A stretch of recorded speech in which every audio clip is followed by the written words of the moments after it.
It's Gerard on the air, spitting truth in the booth. We ain't going nowhere. New Orleans City got us hard in the beat, but corruption creeping in, gotta take back the street.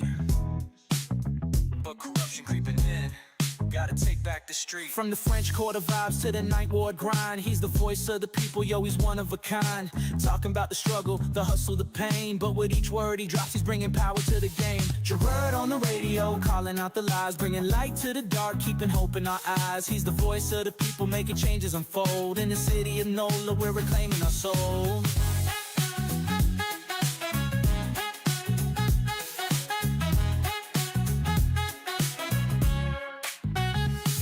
Try to silence the truth, but he's loud and clear. From the bayou to the block, everyone can hear. Got the people united, it's a movement, no doubt. With his mic in hand, he's breaking all the clout. City eat the official scheming, yeah, they playing it slick. But Gerard's on the line and he's ready to kick. For the schools and the streets, he's fighting the fight. With a heart full of passion, he's igniting the night. Gerard on the radio, calling out the lies, bringing light to the dark, keeping hope in our eyes. He's the voice of the people, making changes unfold. In the city of NOLA, we're reclaiming our soul. From the jazz in the streets to the gumbo pot, he's the pulse of the city, giving all he's got. Together we rise, united we stand. With Gerard on the radio, we're taking back our land. So tune in, y'all, let the truth resonate. With Gerard on the mic, we're rewriting our fate. In New Orleans, the power is ours to embrace. Keep it real, keep it loud, let's uplift this place.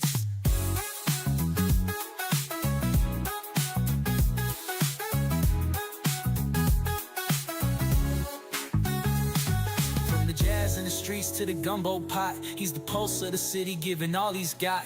Together we rise, united we stand. With Gerard on the radio, we're taking back our land. So tune in, y'all, let the truth resonate. With Gerard on the mic, we're rewriting our fate. In New Orleans, the power is ours to embrace. Keep it real, keep it loud, let's uplift this place. Gerard on the radio, calling out the lies, bringing light to the dark, keeping hope in our eyes. He's the voice of the people, making changes unfold. In the city of NOLA, we're reclaiming our soul.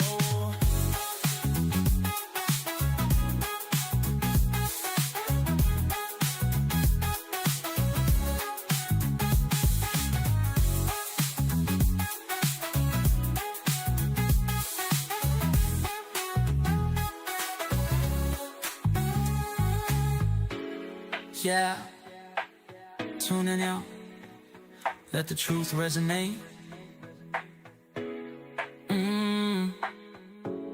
With Gerard on the mic, we're rewriting our fate. In New Orleans, the power is ours to embrace. Keep it real, keep it loud, let's uplift this place.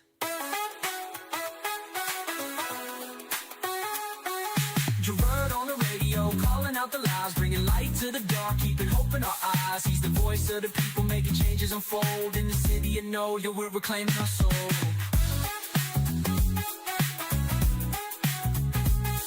Yeah,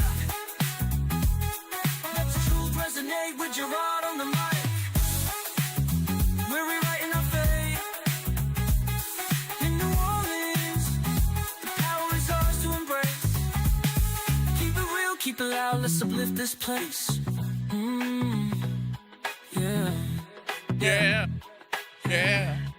Yeah. Oh, why you smile? Why you grinning at me, bro? You laughing at me, man?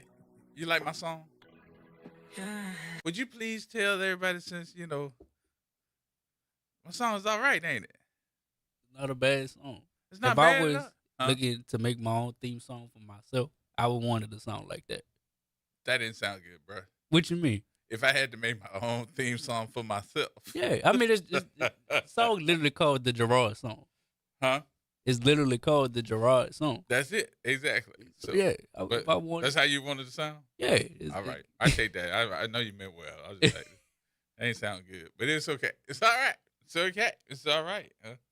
Nyron in, everybody, for the vacation in Wickman. He is on vacation for his birthday. I hope that he's having a good day, a good week. So, but that's all right. I know it's in good hands. We got a lot of news to talk about.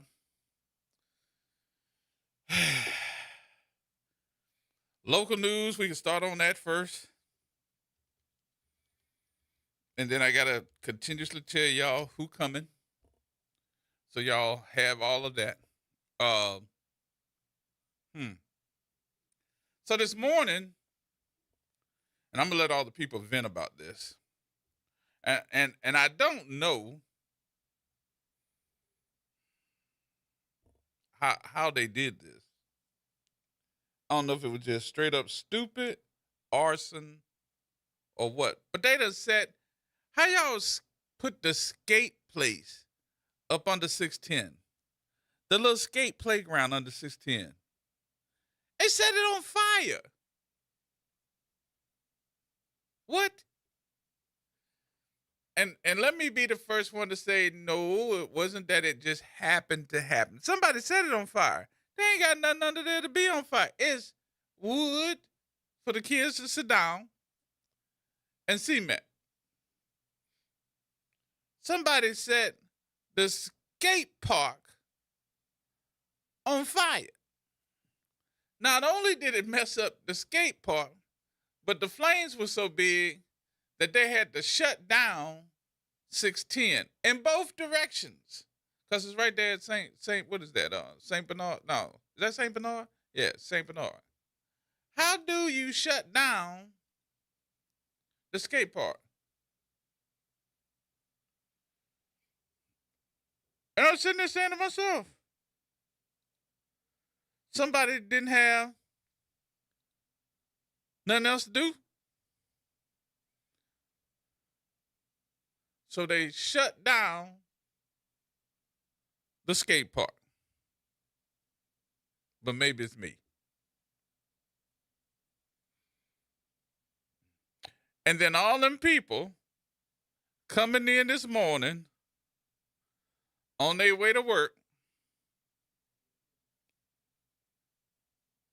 How long that skate park been there? It's been there for years. Ain't nobody said nothing happened at the skate park. Ain't nobody got any problems with the skate park. The kids come out there. Look, I done seen grown men out there at the skate park skating. And then they gonna set it on fire? What you thinking, Willis? What you thinking? So somebody just ain't got nothing to do. Nothing else to do. Let me see, can we get the they got folks up here taking pictures of it. They riding by with their video cameras rolling.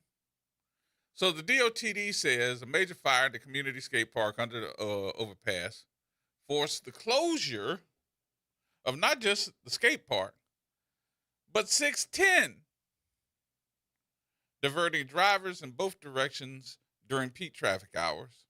Authorities said the fire prompted the westbound I-610 to be closed at Paris Avenue, while eastbound lanes shut down at St. Bernard Avenue.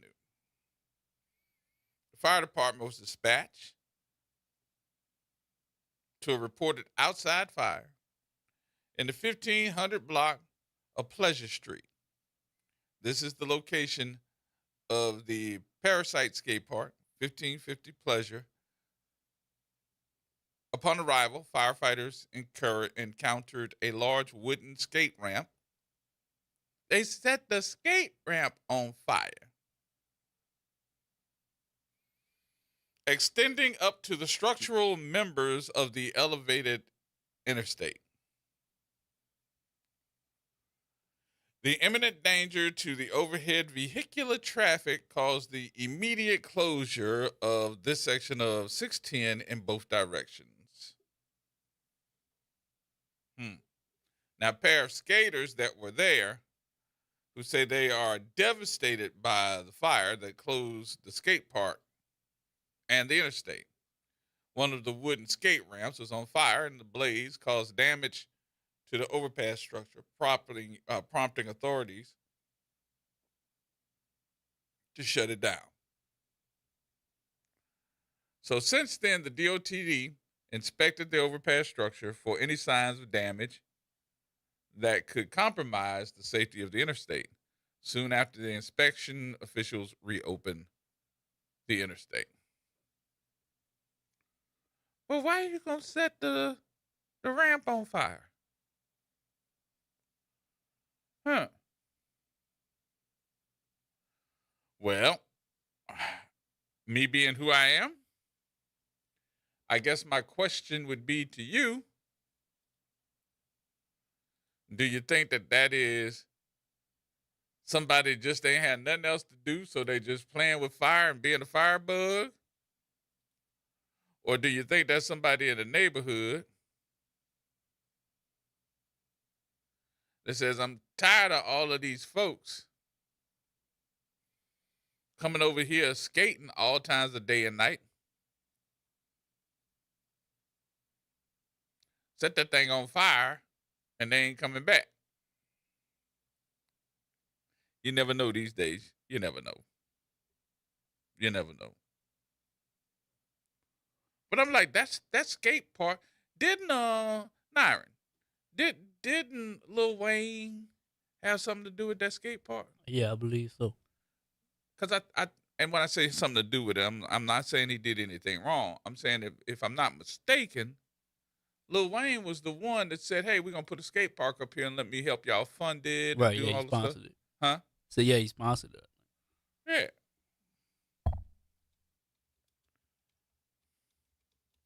I'm looking it up at the same time.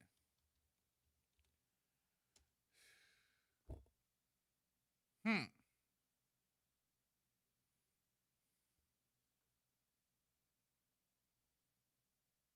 Yeah, they did a review on it in 2015. Had everybody out there skating on their skateboards and stuff. I just don't understand destruction. What we doing all this destruction for? When we already saying the kids don't have nothing else to do.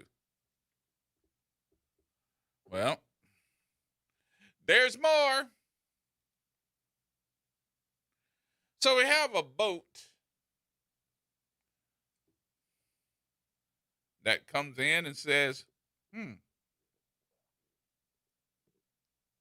oops, we made a boo-boo and we gonna keep on going. What was the boo-boo? The boat goes into the industrial canal and hits a sewer water main that is gushing boo-boo all out in our water in the industrial canal.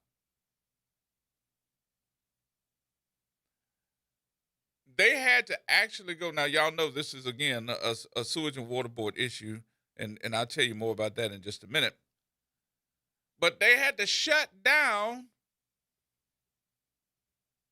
the Florida Avenue Bridge. Why? Because you got a sewer main break now, because they think a boat came through and either hit the water main, anchor hit it and cracked it. So now we got raw sewage running through the industrial canal. And they had to send a diver down in the water to do some underwater welding. I'm glad, now this is just me, I'm glad that we have somebody that will do the job. I really am. I'm glad that there is an underwater person that can go up there with their welding equipment and fix that pipe. Because the people in the lower ninth ward done said that there is some stinking boo-boo coming out. There is a scent that is coming out of that area where you see that water bubbling. Oh, I bet it is. I bet it is, says the fox. I bet it is. I bet it is, says the boo-boo. Because that is raw sewage and give me all the oxygen in the world to be under there doing. I'm so I don't know nothing about diving or none of that, but I'd be scared to be under there with that daggone torch with all that raw sewage. Is there gonna be some methane gas or something? I don't know nothing about it. Don't know nothing about it. But they said, and I think Eugene Green was on the air the other day and said the smell is ridiculous.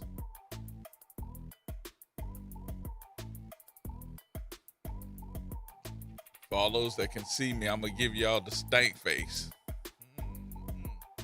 That's the stank face.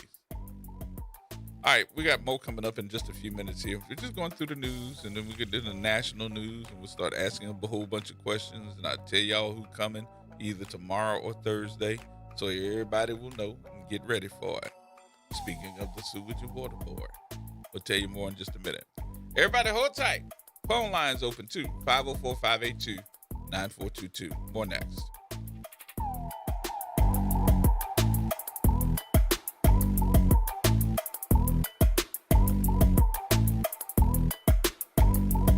Norman Robinson is back. Can you hear me now? And he's taking no prisoners. Can you hear me now? Each weekday, Norman Robinson brings you commentary with Off the Top. The incident was shocking, disturbing, disgusting, disappointing, and sad. Each weekday, Off the Top with Norman Robinson is heard exclusively right here.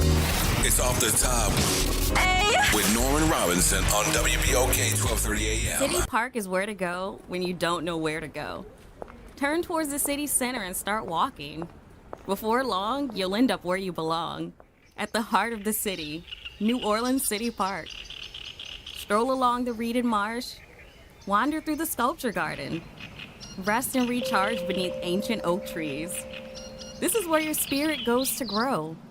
It's in our nature to yearn for nature. NewOrleansCityPark.org, heart of the city. LifeCare provides valuable whole life insurance to cover final expenses such as medical bills, burial costs, and unpaid debt. A final expense insurance policy is fast, easy, affordable life insurance that's available to anyone between the ages of 50 and 80. No medical exams, no lengthy questionnaires, and no waiting period. The application process is quick and easy. You can even apply without having to undergo a medical examination. Just answer a few questions and we'll do the rest. With the average funeral cost skyrocketing to $11,000 and Social Security only paying $255, you need simple, affordable peace of mind for you and your whole family. Don't leave behind unpaid expenses that, if left unattended, will burden your family tremendously. Benefits include a guaranteed premium that will never increase, a guaranteed cash value, and a guaranteed death benefit that can never decrease. To find out how you can get final expense insurance with a guaranteed lifetime rate lock, call LifeCare at 800-571-9955. That's 800-571-9955. 800-571-9955. Making a difference in the community. WBOK 1230 AM. Here we go. The reality check on WBOK 1230 AM. All right, folks, welcome back. Welcome back. Gerard Stevens with you. Somebody just called in. We don't know who it is, but they said, yeah, it's pretty bad out there where they got that sewage problem. As a matter of fact, they got 3 pump trucks out there. I was like, what they doing? They pumping it out the water?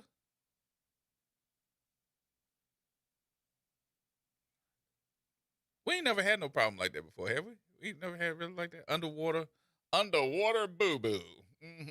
That's what we're going to call it. Underwater boo-boo. And you know what boo-boo does. That's not a good conversation to be having. I'm hoping I'm not spoiling anybody's dinner. It floats to the top. Underwater boo-boo. That's a story for you. I won't meet the dude after he take a shower that went under the water to weld that pipe. That got to be something to make you go, I don't know. Y'all got to pay me top. It got to be some good money for a diver to go under that water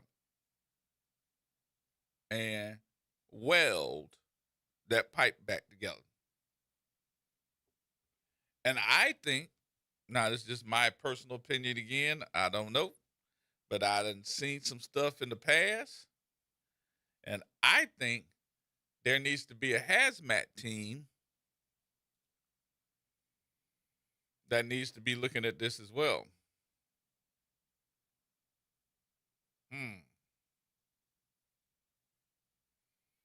I do. I think there needs to be a hazmat team that is out there, and I need somebody to tell the EPA or LDQ, what's that, Louisiana Department of Environmental Safety, and check that water, because if it is going anywhere near my drinking water, or if it's going anywhere near somebody's playing in the water, or I got fish, or I'm fishing in that water, what's the environmental risk?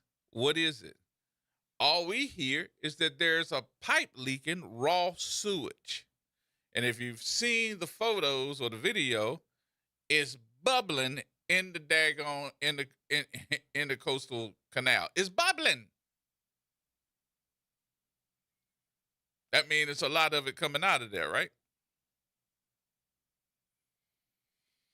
Where these fish coming from? Out there in the coastal canal? No, thank you, then. No, thank you. Appreciate you. Appreciate you. No, thank you. How big are they? They huge, wide. Guess what they eating?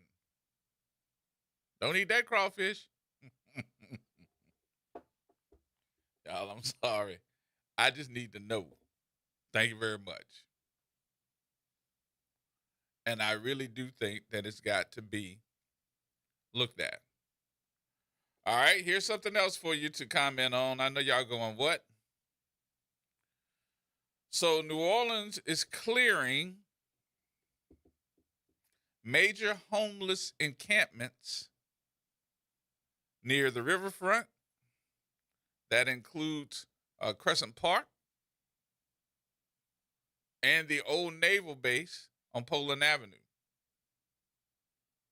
Well, why are they doing that? Think about this for a minute. And I know y'all going to be like, what? That's what we putting in for bills for the state? There is a bill that is being offered up which cleared the Louisiana House late Wednesday afternoon.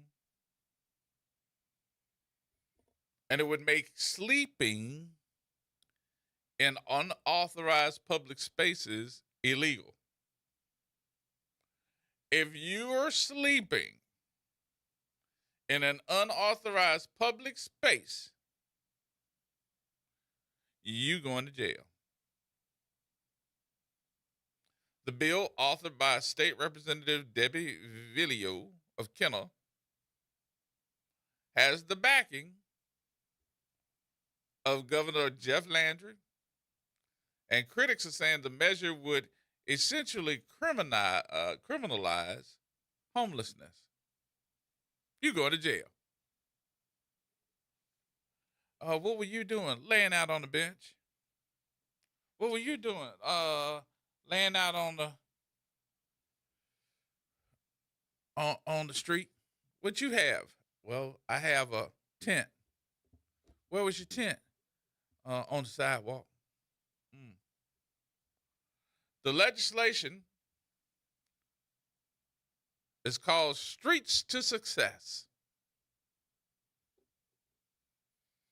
Prioritizes the balances between accountability, compassion, fiscal responsibility, and the long-term well-being of individuals, families, and neighborhoods. Violators could face fines up to $500 and 6 months in prison for the first offense, and at least a year behind bars for the second offense. Joe Mueller with the Louisiana Advocacy Coalition for the Homeless says the penalties would make it harder, not easier, for people to get off the streets. In quotes here, it says, "We know that services and housing supports are very effective at getting people who have experienced homelessness back into housing. And New Orleans is also pushing back. City Communications Director Isis Casanova says the city's position is grounded in reducing barriers for unhoused residents trying to move into permanent housing and expanding access to health care and support services. Vilio says the bill does include an off-ramp from jail time. It would create a statewide homelessness court program, which prosecutors, public defenders, and service providers would work together to steer people toward treatment instead of prison. Y'all believe that? Y'all believe that?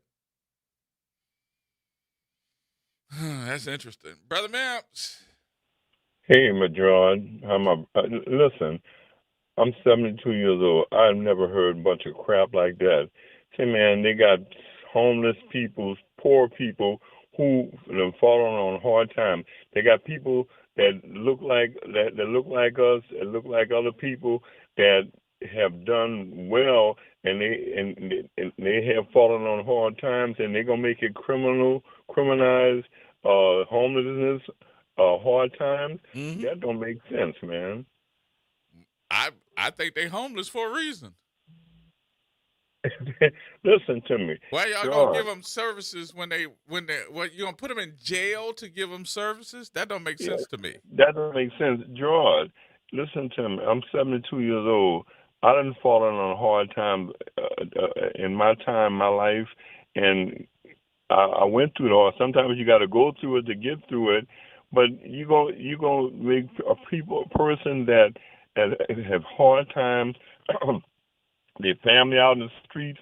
I've seen families out in the streets under tents, and I do give, but I couldn't give enough. But they got too much. We in the richest country in the world, and we doing this, something wrong. Mm-hmm.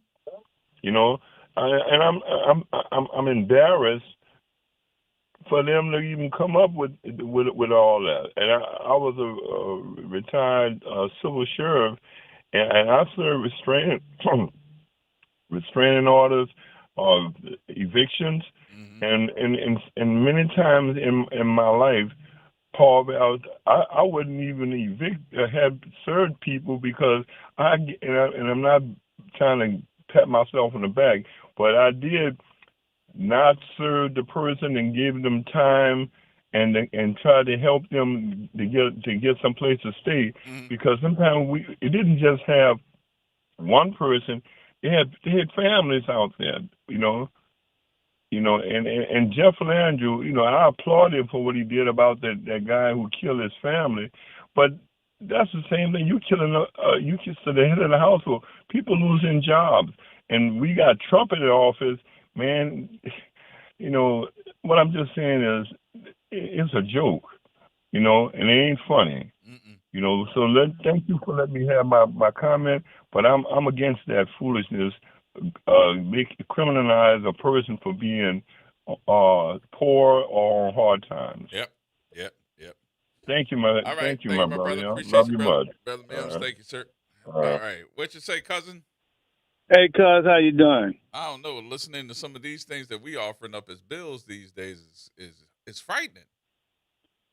Look, I think they are as sick as the people who they're trying to victimize. Mm. They didn't speak about mental illness. That's the number one illness. We've been having it. We kicked the can down the road many times. I'm going to say the young man, since he's younger than me, killed his children and attempted to kill their parents. Yep. I'm following my little brother with saying how ridiculous this is. Gee, sleeping in your car, too, is a crime. I didn't know sleeping in your car was a crime. I haven't heard that one. Yeah, in some places it is. I don't know about here, but in some places it is. On a public street. Wow.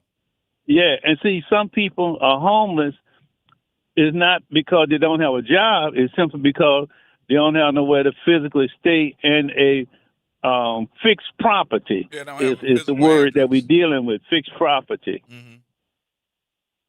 Well, our legislature, I'm going to use the word some, so I'll be correct with the statement I'm going to make.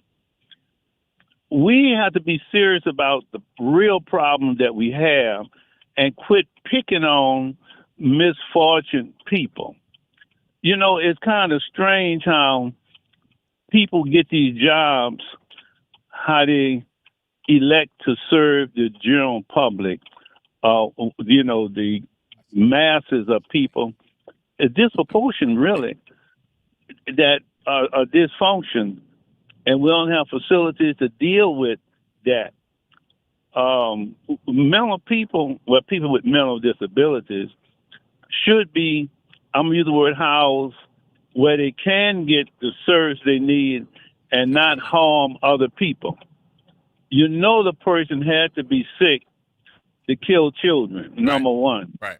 Outside of your president, who of the United States, the 132 people that killed in the school, want to blame it on Iran.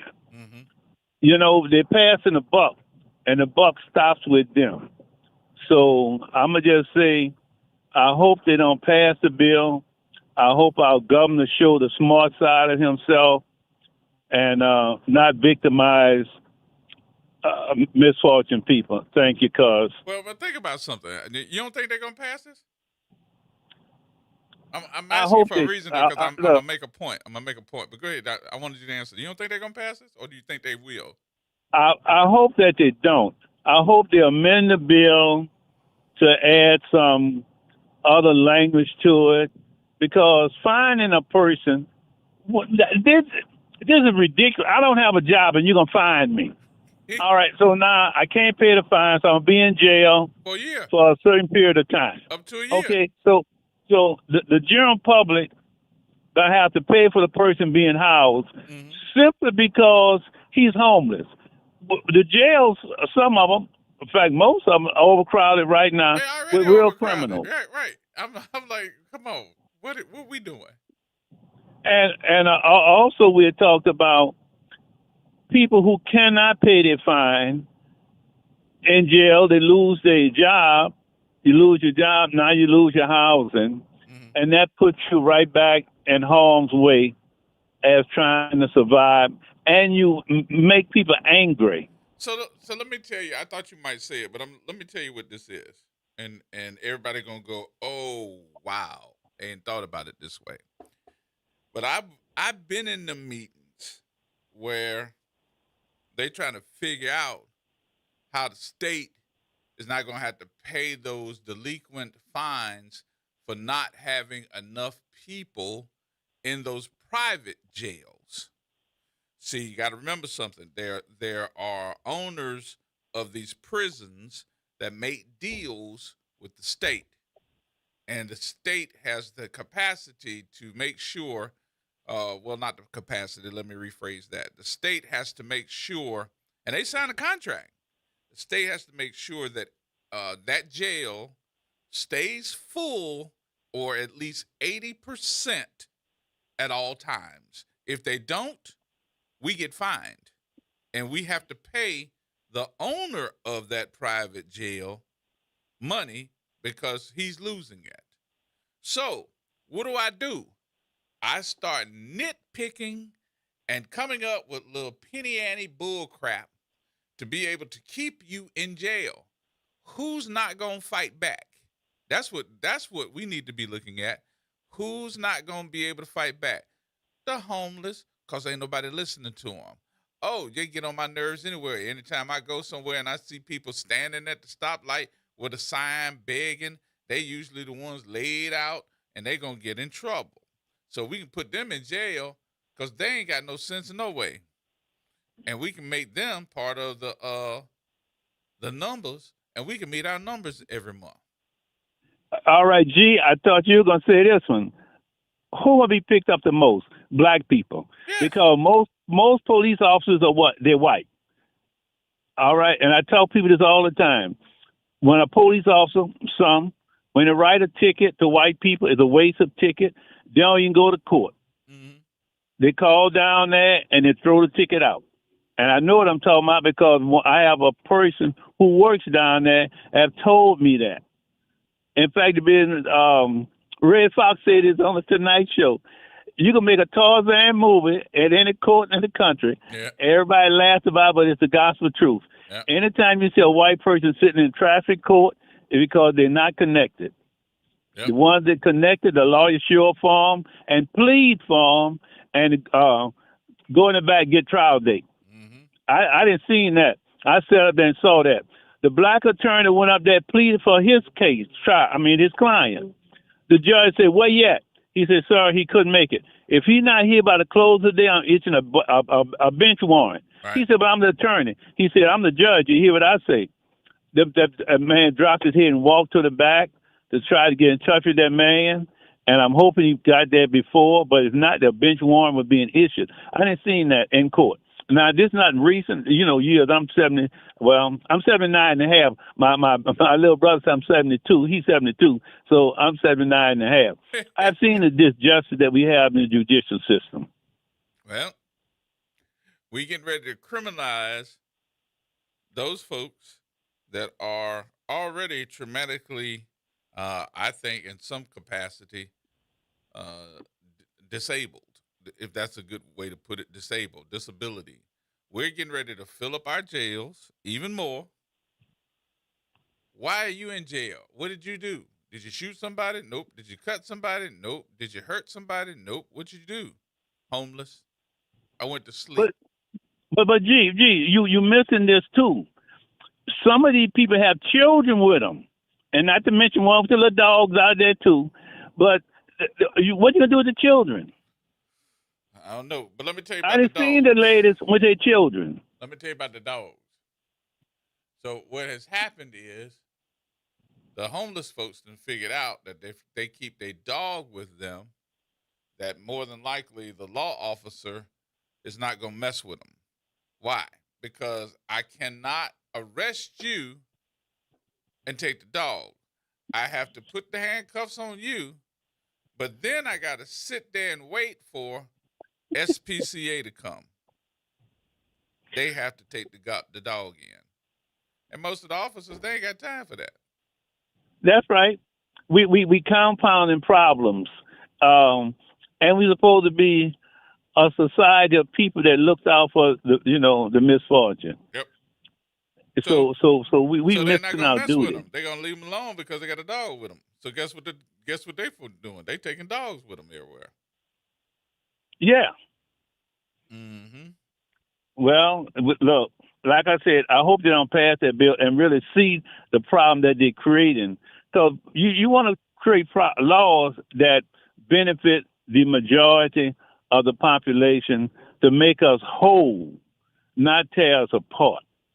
And you forcing people into a pressure situation, and it's very unfortunate. Yep. You're going to see more people cracking because they can't deal with the pressure that's being put on them by society. Yep. Well, I mean, kids going to school with guns. I hate to say it though, we all you'd be surprised on how many folks are one paycheck away from being homeless. Oh no, I'm not. I'm in transportation, so I know. Yeah, at least retired, but still, I know that pressure's still there. Yep. Yes, sir. So I know that's going to be interesting, but the folks that's making the decisions, they ain't hearing this. They thinking about how we going to get these folks so we ain't got to pay these bills because we got to pay them owners of them jails if we don't have enough people in there, and they got to be 80% full. So that's not something that I'm making up. That's the truth. Yeah, I know. Some years ago, a judge went to jail for sentencing people ridiculous sentence to fill a prison that he had financial money with. Mm-hmm. Yeah, he was part of the prison system. Yeah. So, all right, cousin. Let me take my break. I appreciate you much. All right, G. I'll talk to you later. Yeah, we got more coming up too. I got to tell y'all what I've been running around doing too. I haven't really filled anybody up. Not filled anybody up. That didn't sound good. Filled anybody in. Some of my closest folks know, but I'm gonna tell y'all exactly what's going on. More in just a minute, y'all. So hold on.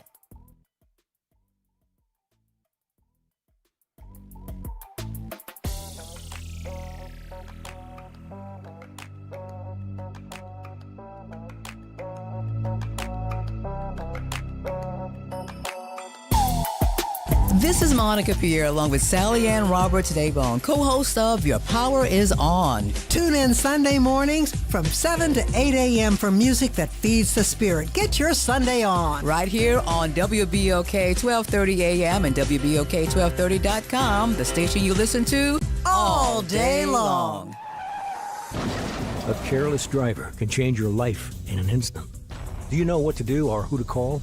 If you've been injured in a motor vehicle accident and do not have an attorney, call Auto Accident Help Desk for a free consultation. We can answer all of your questions and estimate the potential value of your case. Call Auto Accident Help Desk and connect with an expert personal injury attorney. Call 800-269-4524. 800-269-4524. Don't worry how to handle your medical bills, lost wages, and pain. We will get you the money you deserve. They got me way more than the insurance company offered. The consultation is free, and you do not pay any legal fees unless we win or settle your case. Make the smart call. If you've been injured in an auto accident, call Auto Accident Help Desk for a free legal consultation. Call 800-269-4524. 800-269-4524. 800-269-4524.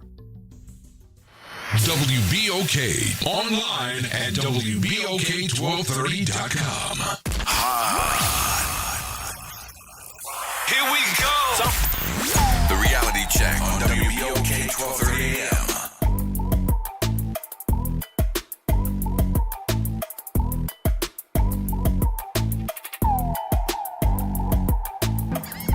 The city of New Orleans is now clearing major homeless encampments near the riverfront, including areas near Crescent Park and the old naval base on Poland Avenue. A bill that just passed out of the full House would make sleeping in unauthorized public spaces like this illegal.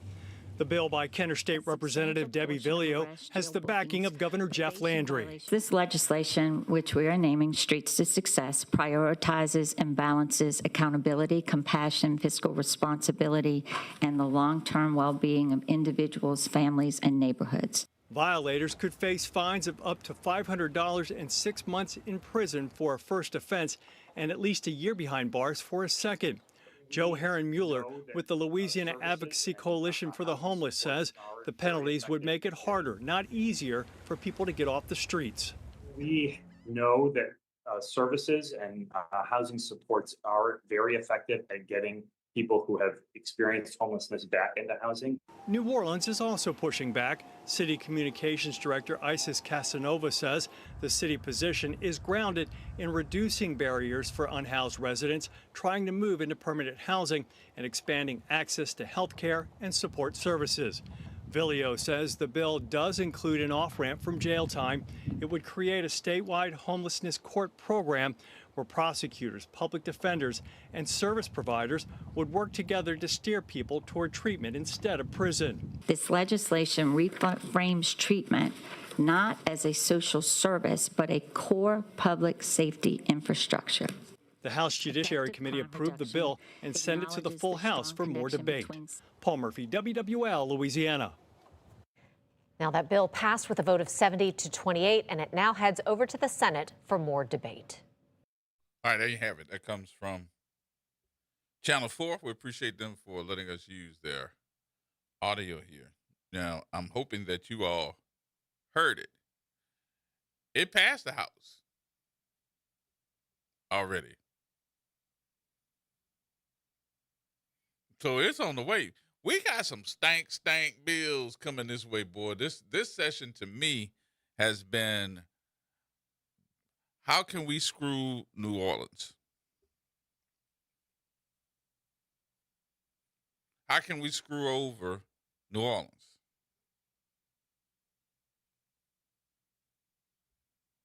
How can we get them to do what we want to do and get all them stank people out of our little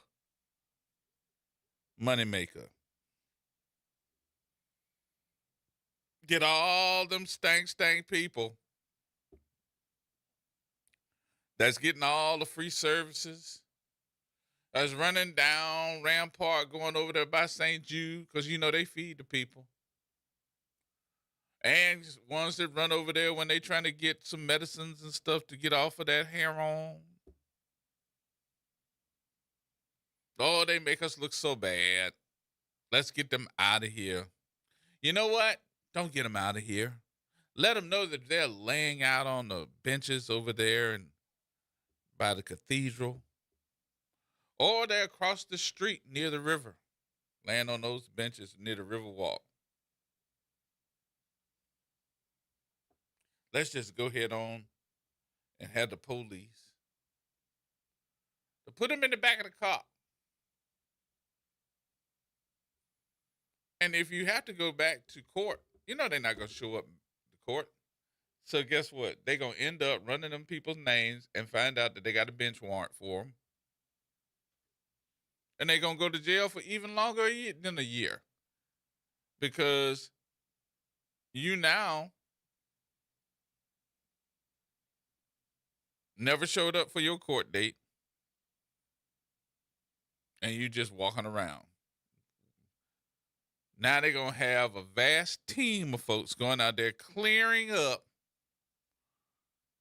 the French Quarter, more so than anything else, for any major event that's going on. And you, my friends, are going to be the subject to becoming somebody that's going to have to do some work to work your time off.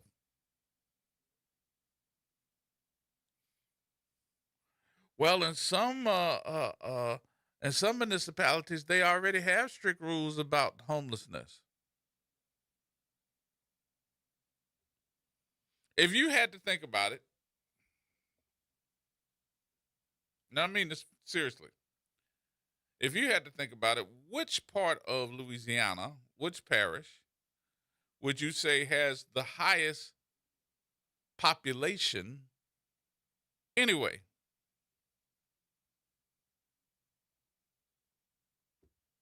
Orleans Parish? Yup. Yup. I'm just saying. What you say, Dono? What's happening? What's going on, Big Money? Hey, man, look, they're picking on New Orleans, and they got all kind of problems around the state, especially across the lake. You know, you just don't hear about it in the news. You know, they got mental problems. Remember they closed the Mandeville down, and they had all these problems. They were talking about closing, getting rid of the mental health facility over there. Some kind of way they wiggled and got another one, you know. But they had a whole bunch of mental problems, and they closed when they closed Mandeville down. Mm-hmm. And every time you look, they got one of the highest rate of people who killing themselves over there. Really? You know. Yeah, that is true. I think that they say they got a high suicide rate over that section. Suicide rate is high over across the lake. Mm-hmm. You know, but you don't hear it on the news. You know how that go. You know. I'm trying to figure out have they said why they've got that big high suicide rate over there? I don't know. They try to keep it quiet, but you only keep certain things quiet for so long, you know. But they thought they was hurting people when they closed Mandeville, but they ended up hurting the people in the same time in the parish. Mm-hmm. You know. But these people are fools, man. They crazy. Now I hope everybody's paying attention. I hope everybody's paying attention when they ended the story on Channel 4, because they said this bill has already passed the Senate about the homelessness. So they passed the House and they sent it to the Senate. So I'm sitting back and saying to myself, all right. No. It already passed the Senate. They got to send it back. Some bills go through Senate. They Senate bills or they House bills. I think this bill was a Senate bill, and it's already passed the Senate.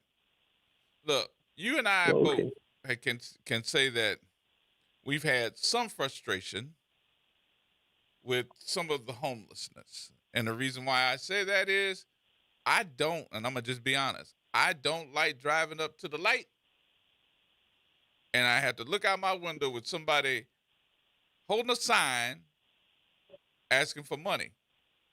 I give them money sometimes. But let me tell you why I don't like it. But yeah, I might say I don't like it, but it doesn't mean that I don't care about those folks altogether because I don't know their situation. I don't know what they've been through. I don't know what they're going through. I have no idea. But I can't judge a person just because something I don't like. I don't know their story. But Jay, when you got people can sit out there in the heat of the day and in bad weather and stuff, they're in bad shape. Mm-hmm. You know, you think about it. You know, I thought about it myself. You know, but these people have a house or have where to stay, and the homeless. A lot of people not are homeless for not just for the stay. Some people, there's so many of them that are working homeless. You know, now they got some that's out there trying to get over, like the little dude that was crippled, and he was stupid enough to tell people that he was getting $200, $300, $400 away, and drugging it, using it for drugs. You know, he was getting SSI probably too from the federal government too. Yeah. There's some people that try to get over on you, and that's true. But people need to wake up. You know, these people not serving the public. You know, they're not serving the public. I think about I used to work for Medicaid too at one time, and they don't have enough workers. Yeah, see, everybody blame the workers who working for child support and stuff. They have so many cases, it's hard to keep up. Yeah, I'm thinking that this is going to end up being a very bad move, and the reason why is because we're getting ready to ask the police force to become social workers, and they're not. They are not social workers. And you're getting ready to have these folks engaged by law enforcement. And most homeless people already flip and have some type of mental health issue and don't like the police. So we're asking them to get in trouble. The guy that killed all his children and stuff, he was sick. Yeah, but what I'm trying to say is they have so much abuse going on with women and stuff like that. They need to be thinking about doing something about that, you know. But they're not doing anything concrete. They're just, I don't know what's wrong with these people. Now what I'm concerned about, this is the kind of stuff that the ministers should be out there complaining about. They need to what? You know, be complaining about. Oh yeah. You know, not the politician coming running to the place trying to get votes. You know, and they ain't doing nothing. Well, coming up, I want to hear what everybody's going to be talking about in just a few minutes. Calvin Duncan went on ahead and got sworn in today. He got sworn. But my question is, you know, what did you get sworn into? If they're getting ready to get rid of your position, because Kelsey Napoleon got sworn in the weekend. So what did you get sworn into? What they gonna do when the jails get so crowded they ain't got nowhere to put them? Are they gonna build another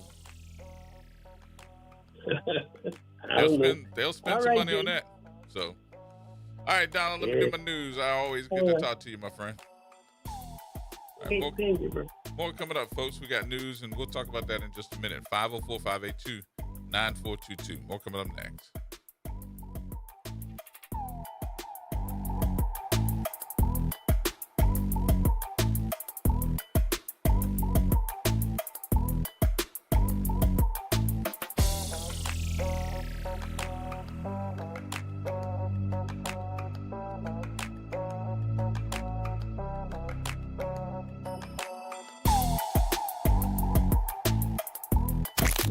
Campus of Xavier University. Yeah. WBOK Go and Equity Media Station.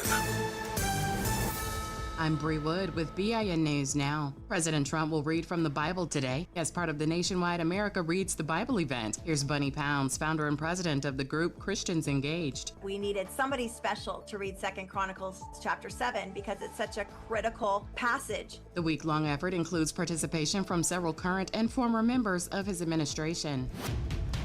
Louisiana investigators are working to determine how the gunman in Sunday's mass shooting obtained his weapon. Authorities say Shamar Elkins killed 8 children and wounded 2 adults in a domestic violence case, despite being legally barred from owning firearms. The ATF is now tracing the gun. And Lil Wayne says he's felt shut out of major events like Coachella and the Grammys, calling himself uninvited and uninvolved. Fans quickly pushed back online, saying his legacy doesn't need validation from award shows or festivals. Get BIN News Now on demand 24/7 on the iHeartRadio app.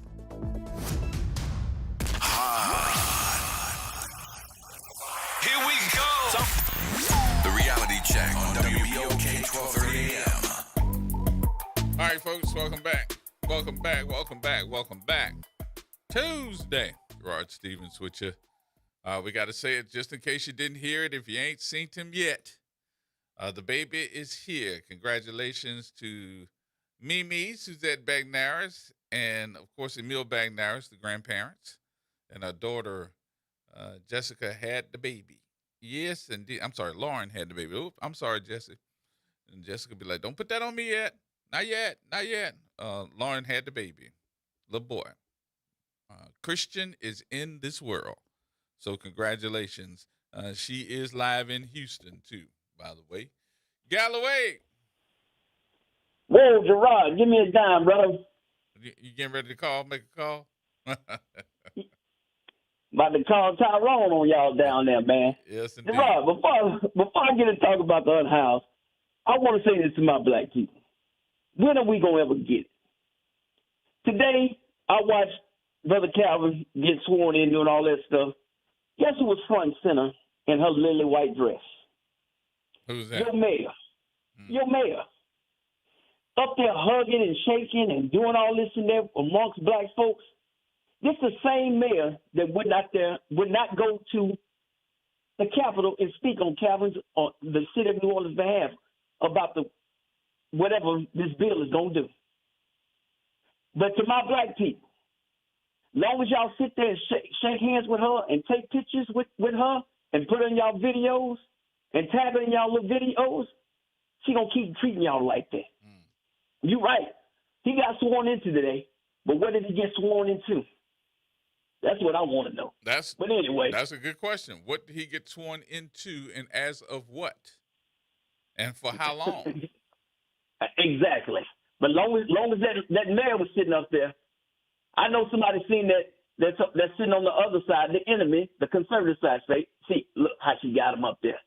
You think if somebody was to do that to Jeff Landry, you think Landry would allow them to be in their picture, their videos? Tell you to get up out of here.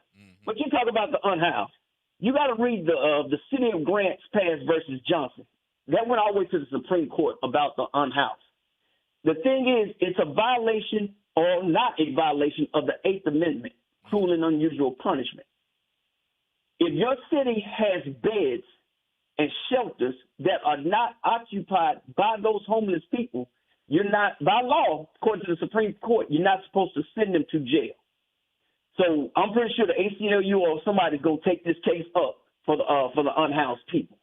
But if those beds and shelters are occupied and you are still out there, by law they can take you. So that's something to look at with the unhoused stuff. And you talk about that down there, that sewage down there, but Gerard, if you go through the Ninth Ward, even before that leak, you can see raw sewage coming up out the ground. Over there by the Desire, they actually have where you can see raw sewage coming out of there. It's been pointed out before. Now, I don't know what hit it to make these folks go out there to actually do their job, but it's been a problem. This has been going on for maybe a couple of years with that raw sewage over there. Man, it's bubbling. It's bubbling out the water. Like doo-doo brown? Doo-doo float, man. Doo-doo float. Yeah. So, I was tripping out because when you said about the hazmat, that's the first thing I called Sewage and Water Board and said, where's your hazmat team to go out there and set up a corridor to say, hey, look, this area is contaminated, this is contaminated. Shouldn't it be like shouldn't they like have the buoys around the boom stuff around it and stuff? So it's not going all through? That's what I thought. I was like, that's nasty. You gotta treat it like an oil spill. Yes. Yep. You gotta get that out of there. Galloway, it is an oil spill here, bro. Look, Gerard, Sewage and Water Board ain't talked to me since I asked him how much would it cost for me to go into the boom boom room. So I know why they hung up the phone on me. So, but maybe somebody else can call down there and ask them. You say the boom boom room. Man, you know them people build that boom boom room down up in there, man. So I'm trying to get on up in there. That's a true story. Look, when they find them people told all the secrets out of there, man. They ain't been right since then. So, but it ain't my fault though, man. But this homeless stuff, unhoused stuff though, can you imagine just going through just the French Quarter alone? How many people would they pick up? Right. Just going through the French Quarter. Right. And your mayor, she went under that bridge that you showed on the video. She went under there and made a video talking about they cleaning this and up. But my issue is when you're dealing with the unhoused. There's several types of unhoused. The worst unhoused is the mental health unhoused.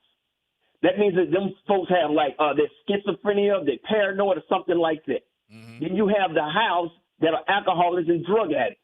Then you have the unhoused that are the poor that are actually working, but they can't afford anywhere to live. Wow.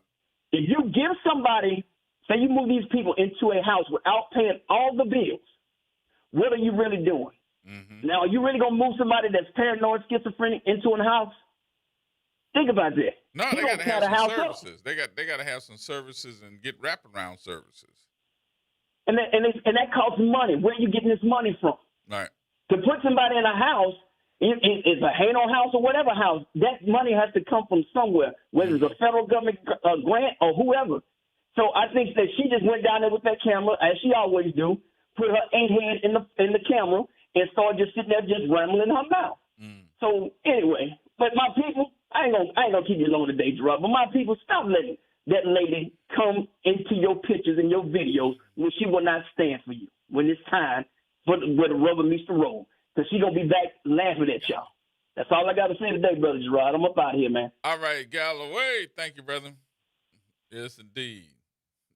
Galloway said, stop letting them take pictures with you. Just stop them. So, Calvin Duncan.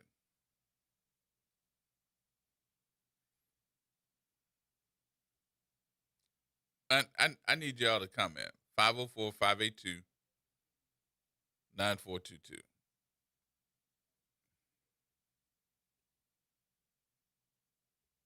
Sworn in today as the Orleans Parish Criminal District Court Clerk. So it's apparent to me that he is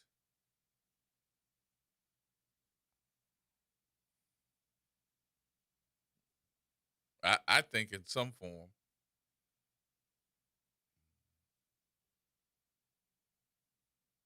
being held or being treated unjustly. I think all of us can agree with that. But if y'all really wanted to swear him in and do it in a timely fashion, should have sworn him in before they ruled on the criminal court case against him. Shouldn't you have ruled on it? Like, I mean, sworn them in like yesterday or day before yesterday. Didn't they do Chelsea's? They did Chelsea. They did Chelsea over the weekend. So this swearing in, is this swearing in really legal? That's the question. What you say, Pop Jones? Hey, P-Man. How you doing? How grandma doing? Grandma? Oh, you talking about Mimi. Don't call her grandma. You trying to get both of us shot. Oh, I thought she'd be able to call in. I know she She tied didn't up see with the the message until grandbaby, late which yesterday. So I I had know sent she her. could untangle some of this mess. Well, she's busy with that child, so I'm not trying to bother her with a whole bunch of the mess. Yeah, she could. Well, she could inform you at least, you know. No, I'm not bothering her with all this. She'll talk Yeah, about it when she come back. She don't think she listens. Huh? She keeping up with it, though, huh? No. She Huh? is with her grandbaby. She is not trying to hear none of this stuff that's going Oh, on. okay. She is not here. So do you understand what's going on, G-Man? About Swearing these people in. Is not this yet. real or what? Not yet, but we're gonna get it. I'm making sure that you all hear the story first, because a lot of folks don't even know that didn't happen. That's what I'm listening. I'm trying to figure out what's going on. Mm-hmm. So we have. So I thought they were supposed to take the position away. Well, that's what was said. They're gonna take it away. So my question is, what are you swearing somebody in if the position is taken away already? And that's what the legislation is. Well, I know I could. As far as I can remember, G, before you even came here, they always had a clerk on criminal code. So you mean to tell me who make this decision? That you could just wipe that out? The what? Is that clerk of criminal code, right? You had two different clerks, right?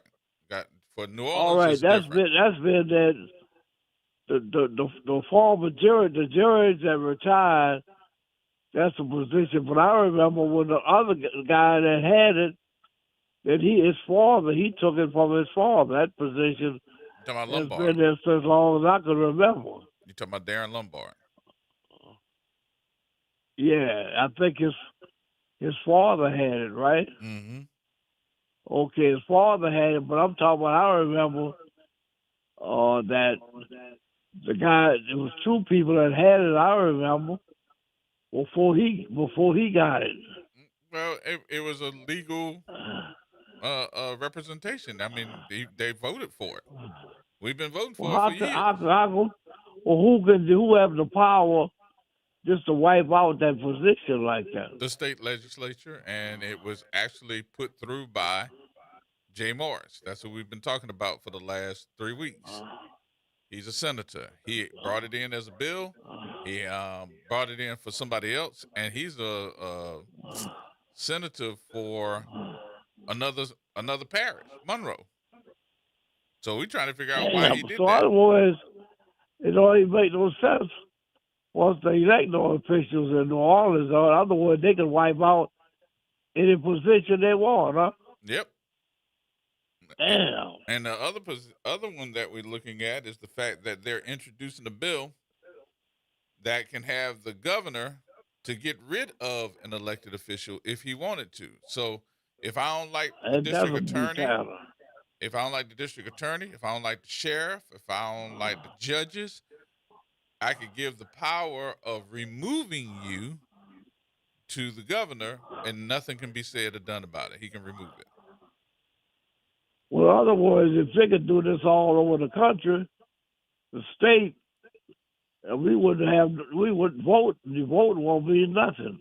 Well, it did just start here, and I think a lot of folks may have forgotten the fact that that rule and that law was also down in Florida, and DeSantis, who's the governor, did it to one of the district attorneys of Florida, and saying that she was incompetent of doing her job and removed the black woman who had won her election by over 67%.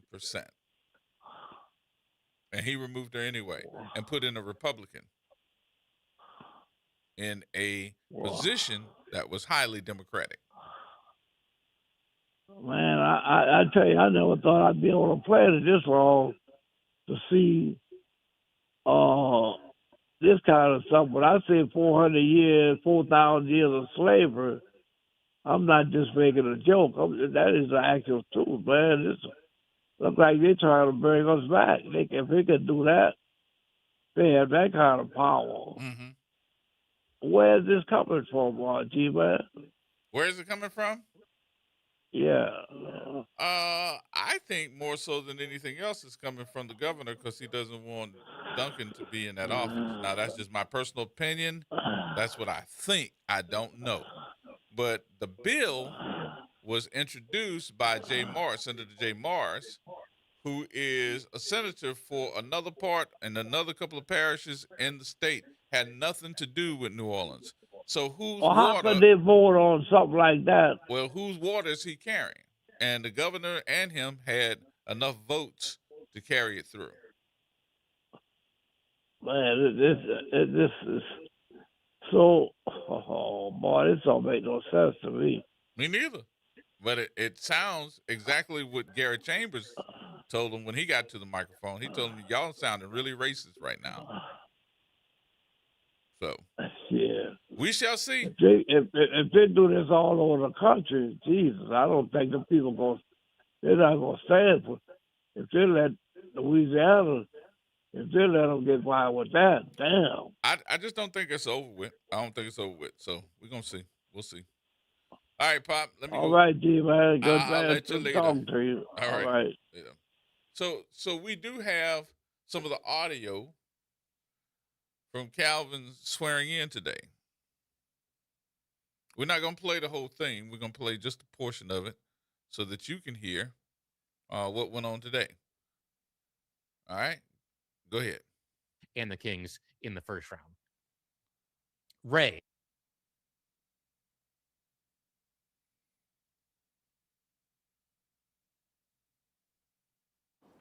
And he dreamed that dream with Norris Henderson, with Chico Yancey, and so many others have joined him along that path. So whether you jumped in to help and support Calvin's work before he qualified to run, whether you stood on these steps the day that he qualified, whether you knocked doors during the primary race, or you celebrated with us on election night, or you went to the legislature to fight for this office and this clerk, understand, Calvin earned this moment. We all earned this moment.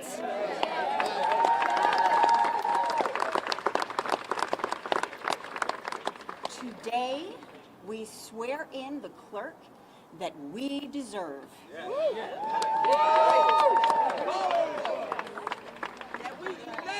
That we elected.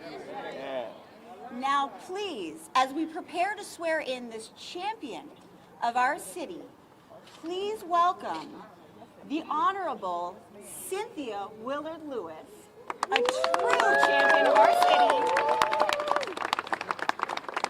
to formally kick us off today. Thank you so much. Take your time, take your time. Hey, Chico. Thank you, Madam Mayor. Good afternoon. Good afternoon. To our hardworking and faith-filled Madam Mayor, Mr. District Attorney, the honorable council members assembled, all of our wonderful judges, our sheriff, and to all of you New Orleans. On behalf of the Honorable Calvin Duncan, Clerk-elect for the Criminal District Courts of Orleans Parish, and the amazing members of Team Calvin, I humbly welcome you to this historic moment in time where you and I together will bear witness to the official swearing-in ceremony of our present-day drum major for justice, Mr. Calvin Duncan.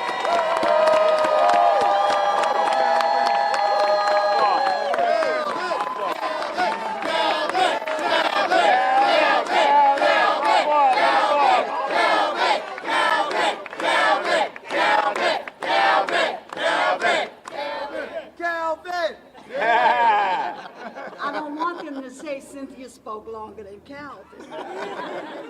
Psalm 118 and 24 says, "This is the day the Lord has made. We will rejoice and be glad, in it." So, dear friends, cherished citizens, and animated electorate of the great Queen City of the South, our beloved New Orleans, today we celebrate, today we honor the will of the people of Orleans Parish manifested on Saturday, November 15, 2025.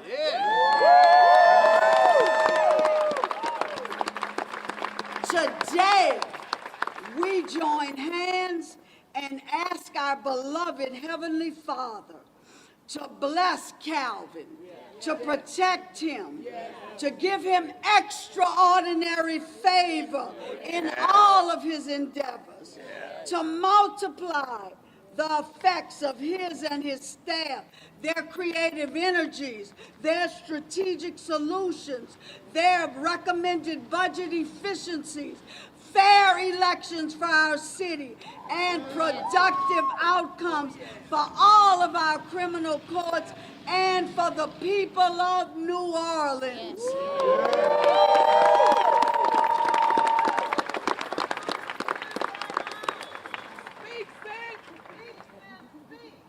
Today, our hard-working, devoted champion and drum major will be sworn in by a battle-tested warrior for justice, Professor Bill Quigley.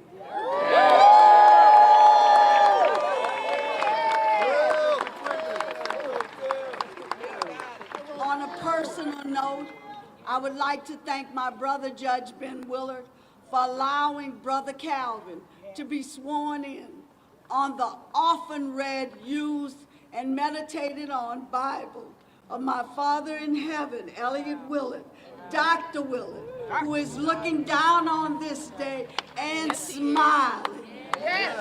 Calvin will be sworn in on my father's personal Bible that stays in Judge Willard's chambers. We thank the Lord for this day. We thank each and every one of you for your prayers, your hard work, your pushing forward, and your believing that in these United States, there is a Constitution and there is a Bill of Rights that speaks to the will of the people. And so today, we manifest collectively the will of the great people of Orleans Parish, brothers and sisters.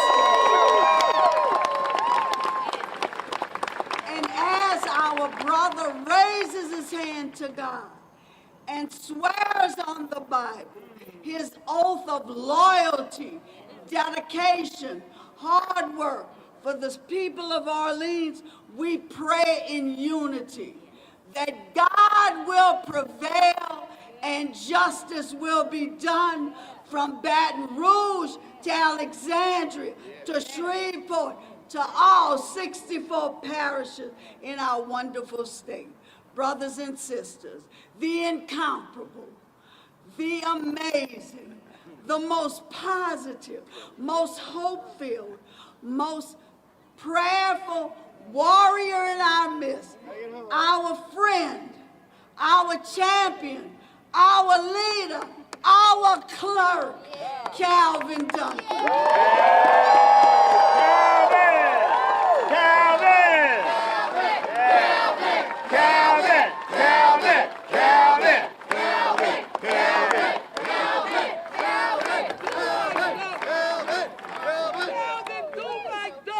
That's right, Pete. That's right.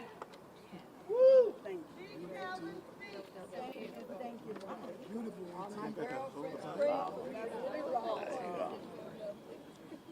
So we're now going to administer the oath. Calvin has his hand on the Bible. Yes. And I'm going to say the oath, and he's going to repeat it after me.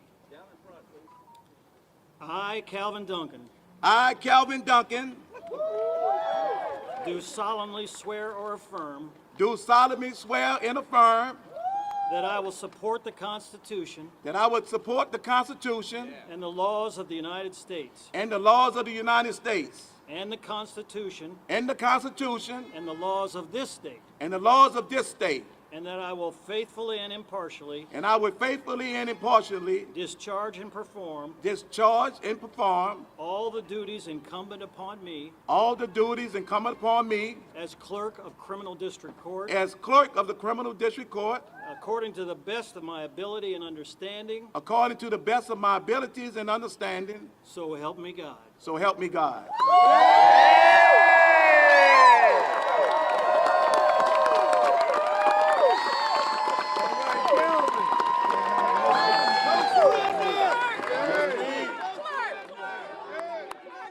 All right, there you have it. The swearing in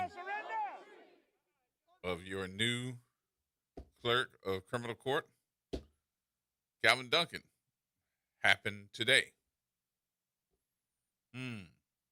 Where does that put us? Where does that put us? Will it be something that's upheld for right now? Or do you think they're going to say it's all non-void, it's all, what they say, it's going to be void. I mean, just void.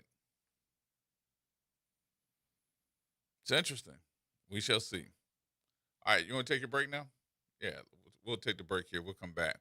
Take some of your telephone calls, 504-582-9422. What you think? What do you all think? More coming up. Everybody hold tight.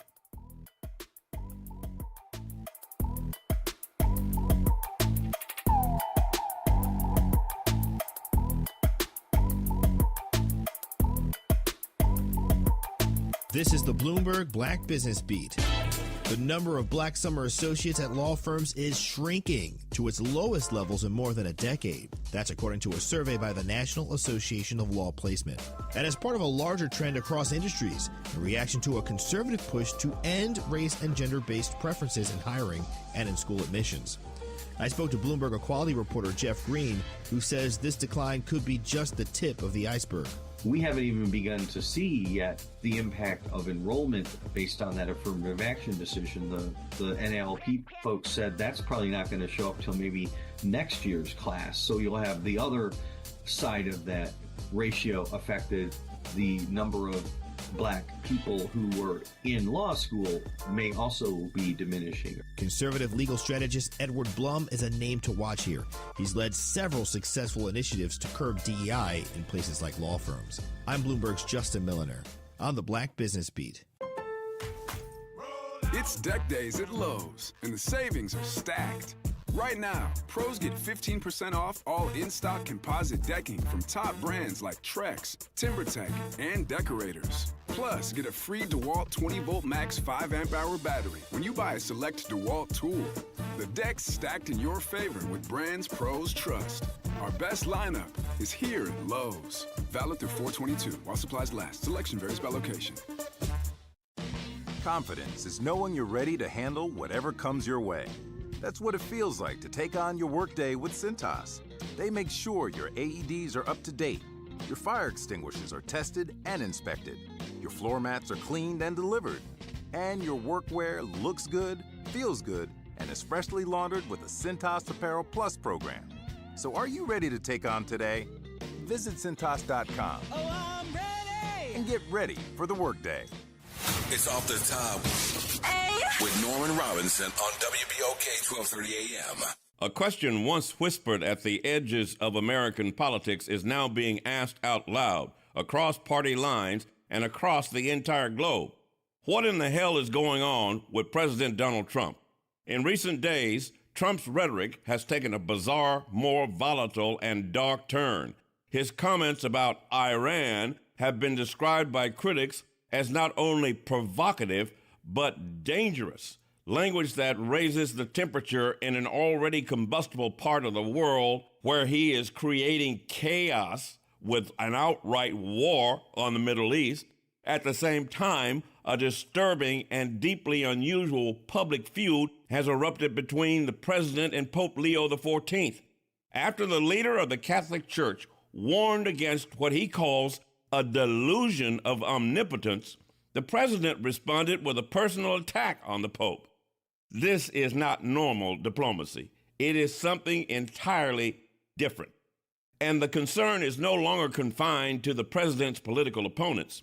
Quietly, and sometimes not so quietly, members of the president's own party have begun to signal discomfort, even alarm. And when allies start choosing their words carefully, it often speaks louder than critics ever could. Moreover, there are the optics. President Trump posting surreal images of himself cast in religious garb in a scene symbolizing an act of healing, seeming to emulate Jesus Christ. Now, let me be absolutely clear.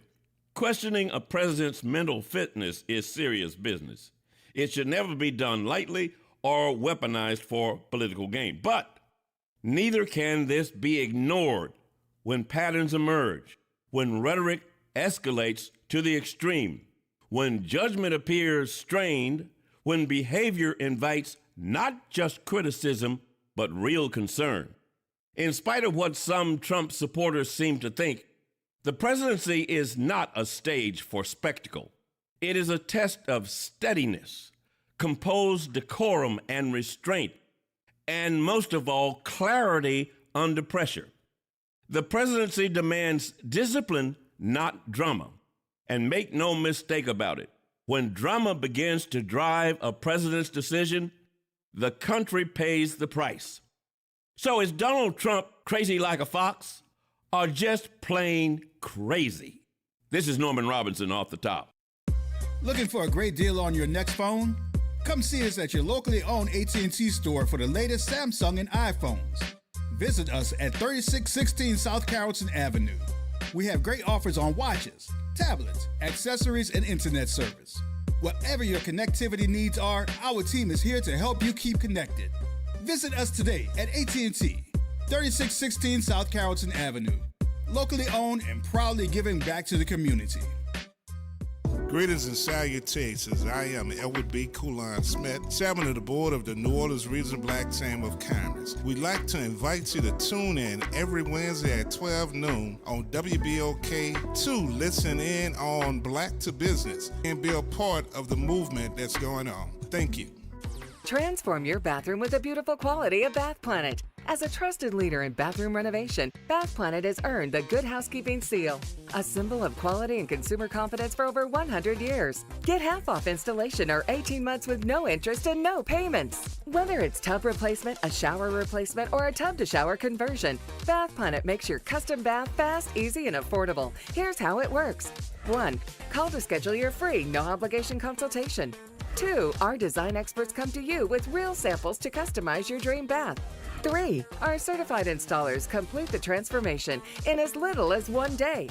And right now, for a limited time, you can upgrade your bathroom for 50% off installation or choose 18 months with no interest and no payments.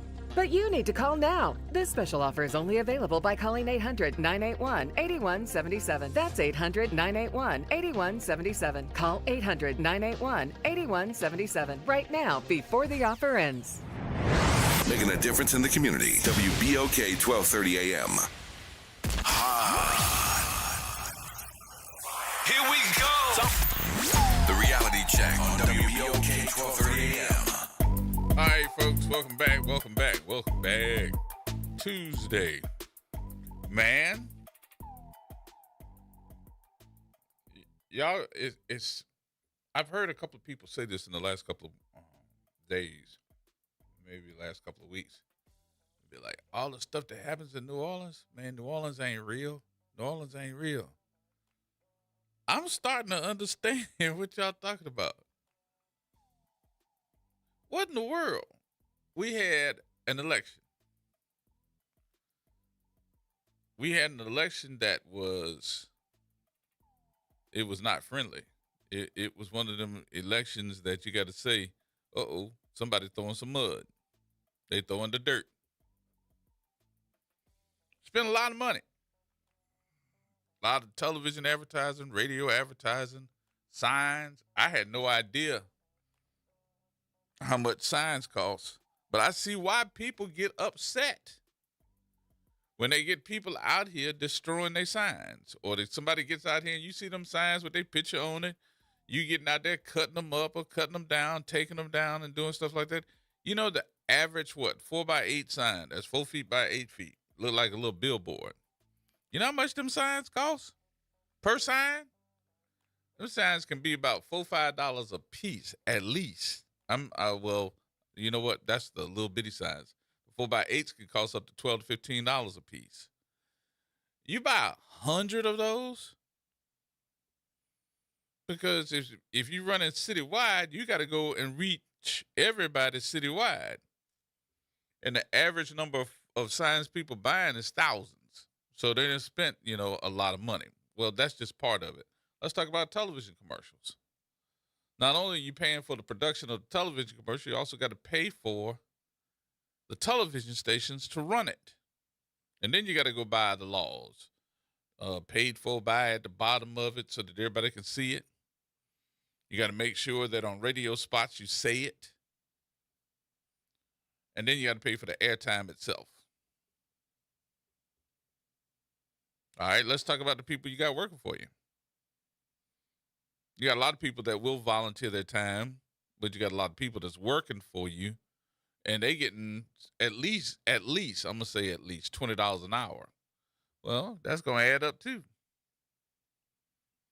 And they ain't including the accountant. That's not including the endorsements, because a lot of folks, I don't believe in this, but I know a lot of folks pay for some of their endorsements. You want this person's endorsement, they got a price. So it can get expensive, right? You did everything by the book, and then you got somebody telling you that we're going to put in legislation to get rid of you.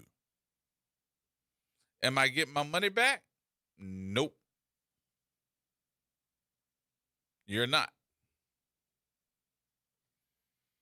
You just SOL. Then the other problem I have with this is that we have a system here. People go and vote on who they want to be a part of the American way. So I can put in a bill that's honestly totally against you and have all their colleagues, or get the majority of their colleagues to vote for it, pass it, and I can get rid of you by the stroke of a pen. And the only thing after that I got to do is get the governor to sign the information, to sign the bill.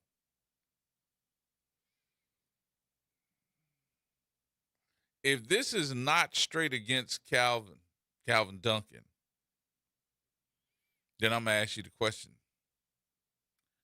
How come this has never been done before? What? My question is, if this is not straight against Calvin Duncan, how come this has never been done before, except when they started talking about the judges, because they did that before. But we talking about the clerk of court.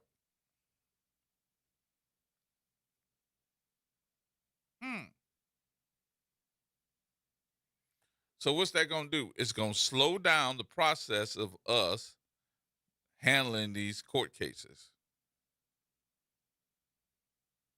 And we're going to end up with one person handling criminal and civil, and it's going to take some time.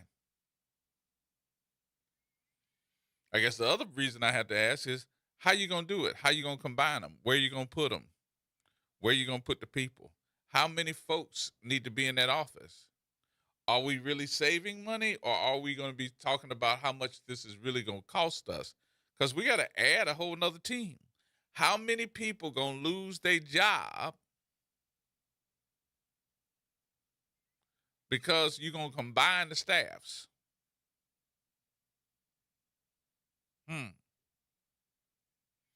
How many folks, think about this one too. How many folks are civil service qualified? You have a pension, and they getting ready to get rid of you. How y'all gonna do this? You gonna give them a payout? You gonna buy them out? You gonna take away their civil service protections? How you gonna do this?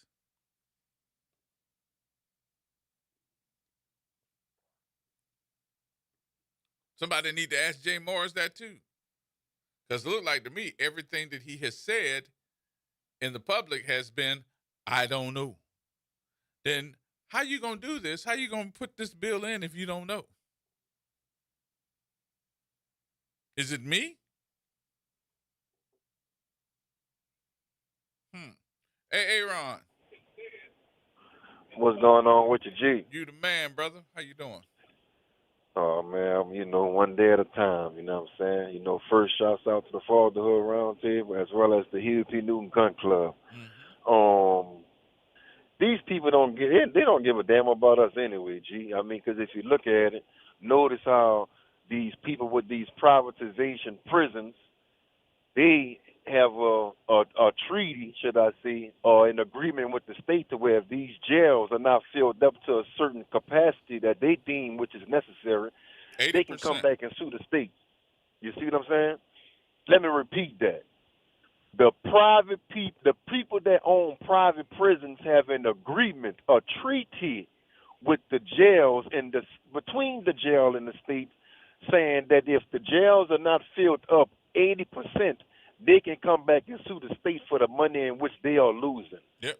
So now us, meaning me and you and the people that listen to this radio station, of course we understand that this is a direct attack on the brother Calvin Duncan because they didn't believe that he was going to be able to do what he did. And then when he won, not just one, but when he was able to go into a runoff, we understand that part right there because, again, like we always say, the game doesn't change when it comes to these people, when it comes to this system. It's the same game, just different characters, right? They just know how to put 100 of us in one room and put 28 cookies on the table, and they have us fighting on who is going to get the bigger piece of the cookie instead of us focusing on the enemy that put the cookies on the table. We fighting one another, trying to cut through one another to see who's going to get the most cookies in the biggest piece. So we got to understand and know who our enemy is so we can be able to understand why what is going on now is actually going on. But where we are at right now, it's the hungry versus the righteous. And those of us who are hungry are fighting against the righteous because the righteous want to keep everything on the, we know when they go low, you go high. We ain't got time for all that, at this present time because we keep on trying the same old stuff expecting a different result like the brother Kevin be saying. You dig? Yep. So it's I'm not playing with you, bro. Go ahead. Hey, why you doing that? Because I'm black, bro. That's why you doing that. All right, my brother. But we got to get it together, though, man. We got work to do. You know what I'm saying? We got work to do. All right, my brother. Bring it up. I'm a holla. All right, bro. I'll talk to you later. Peace. All right, y'all. We're going to take a break here. We get ready for the final few minutes of the show. And we'll get up out of here for Tuesday. Coming in, having conversation with us this week. We will find out if it's going to be on tomorrow, later on today. I think it is tomorrow. Will be the head of the Sewage and Water Board. Get your questions together now. Start working on them. I got mine. It's going to be a rare opportunity. All right, y'all. We'll be back in a minute. Final few minutes next.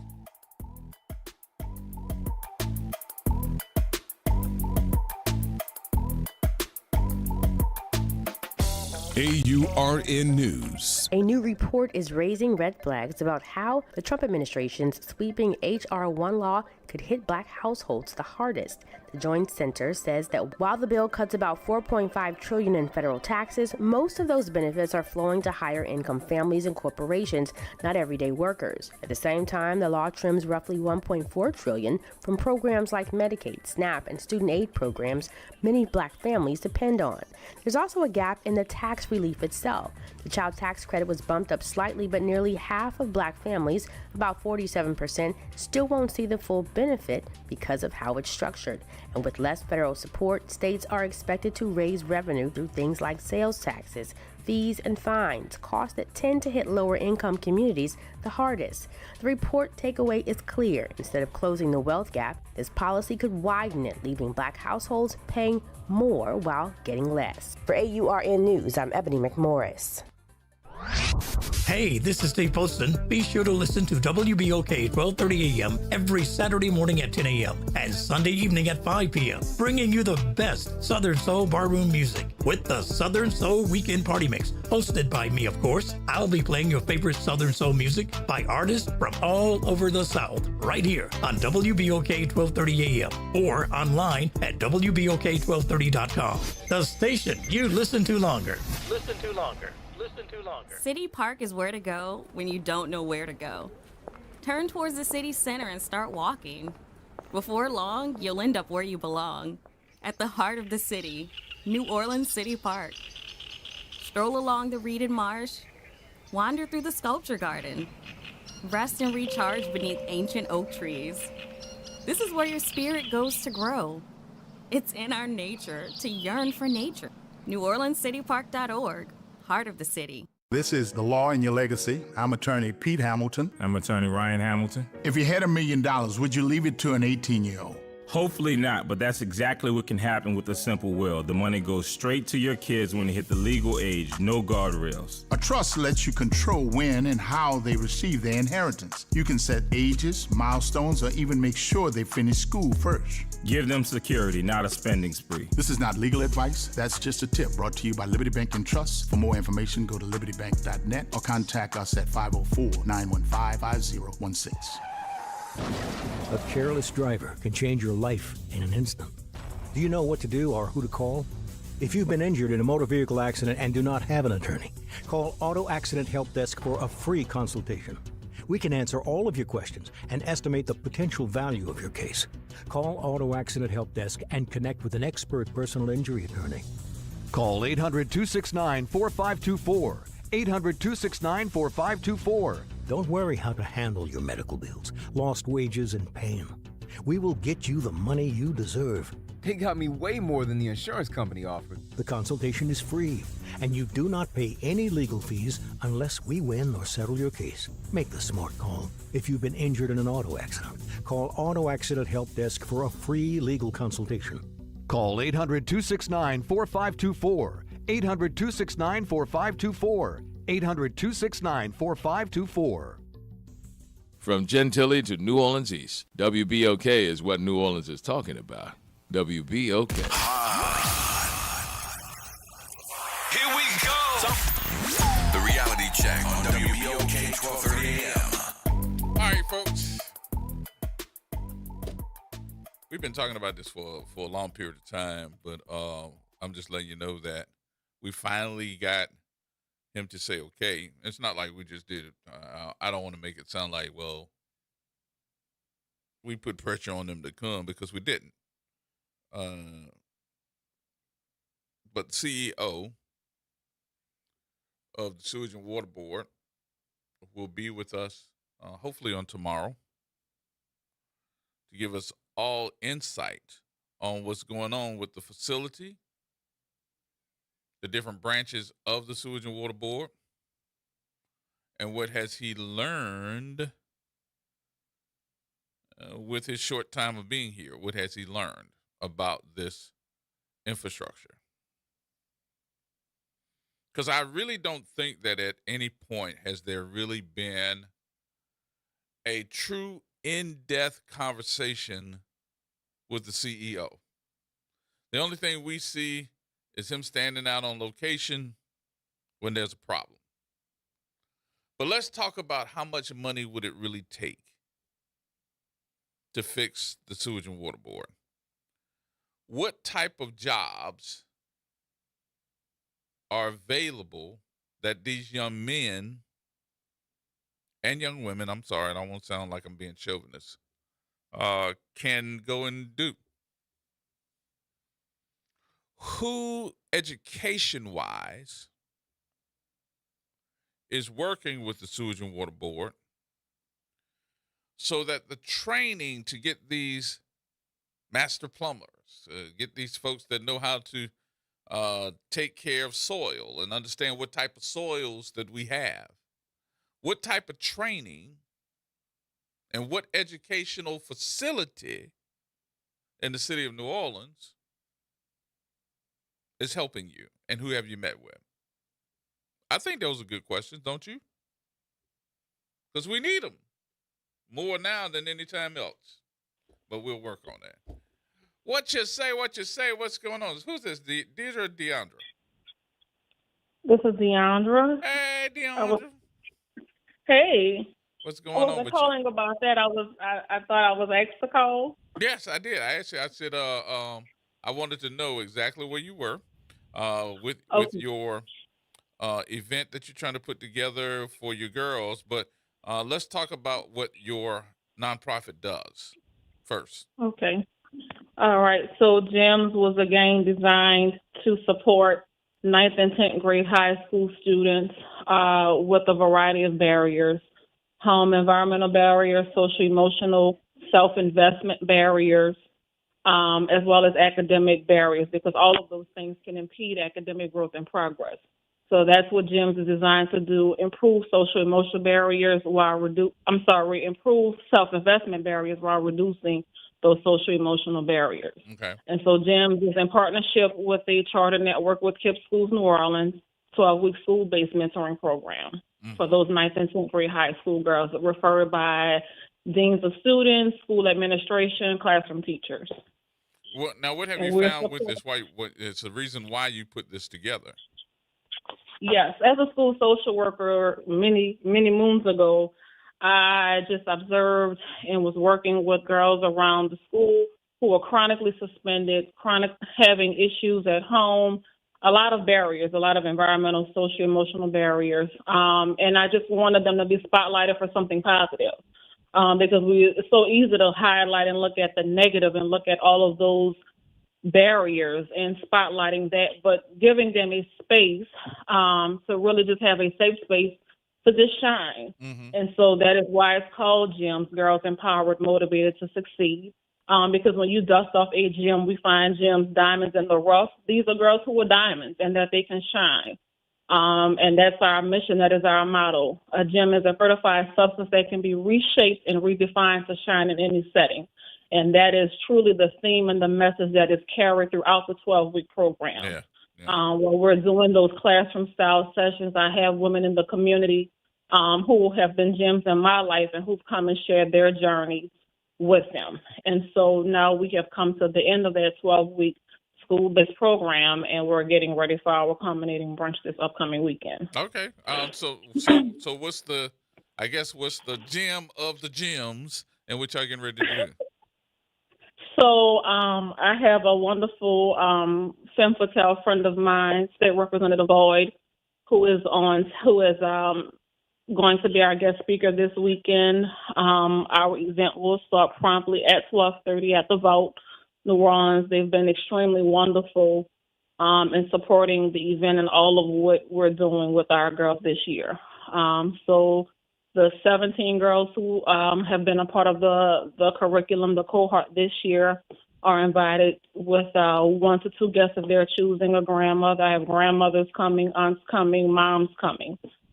School administration. I've also reached out to some city council people to come out and to support and see what we're doing over at Kennedy. Now, where is this going to be, at the Vault? Yes.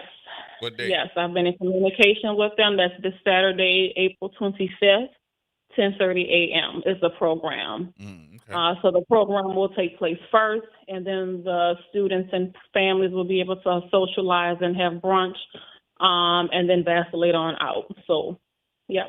Okay, very, very good. Now, do we know how much it's going to cost? Is this free for the public? What is it? It is free for the girls and their families. It's free for the girls. It's free Now, for the if girls. somebody's Yes, coming, the program is of no cost to students and their families. It's of no cost time. That's the cost. That's the only cost, time. now for the folks that do want to go, what's going to be their admission fee for this? That is something I can update you on later in the week if there are any other people who want to come out and support. That's something that I'll have to have an offline conversation. Okay, about. And I do know that we got to start talking about, hey, let's support and make sure that programs like this one Yes. have the money and funds that are needed Yes. to make it successful. So are you there yet, or you need some help? I am not there yet. I've been reaching out to some people. Some have reached back out. Some private friends have reached out and have been wonderful, but not quite there yet. And it's been some barriers, as you know, it's multiple nonprofits running into some fiduciary barriers and getting the support. And these programs are absolutely needed. The partnership with KIPP Schools has been wonderful. But myself included have run into some barriers in getting the funding, the fiduciary, again, support that's needed to make sure that we can provide continuous support in empowering these young women and their families. So we need to raise some funds and pretty quickly. Yes. Okay. How can folks get in contact with you or the program or whoever your accountant person is going to be for? I've given my number again, 504-319-0595. I am the program director, Deandra Lewis. Anybody can call, text me if there's any support. Give the number again, please. If anybody wants to offer support, that is the best way to get in touch with me directly, and we can have that conversation. Give the number again. 504-319-0595. All right, that's very good. And what time what's the program? What time? Saturday, 10:30. We're hoping to start about 10:30, no later than 10:35. Okay, very good. And it's not a long program at all. It's really not. Very good. We'll talk about it again before we get out of here for the week. So call the number, y'all, 504-319-0595. Yes. Yep. Call the number. Yes. Tell her, hey, I got some money. You got Cash App? I do have. What's I do your have Cash a Cash App? App. Is that you? Huh?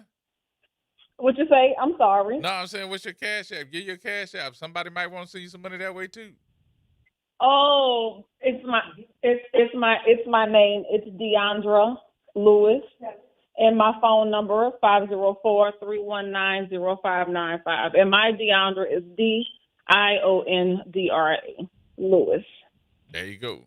So everybody know how to get in contact with you. Ain't no excuse that we got to try to figure out how we get money to help these young ladies better themselves. So yes. All yes. right. Keep me updated. Thank you so much. I appreciate you.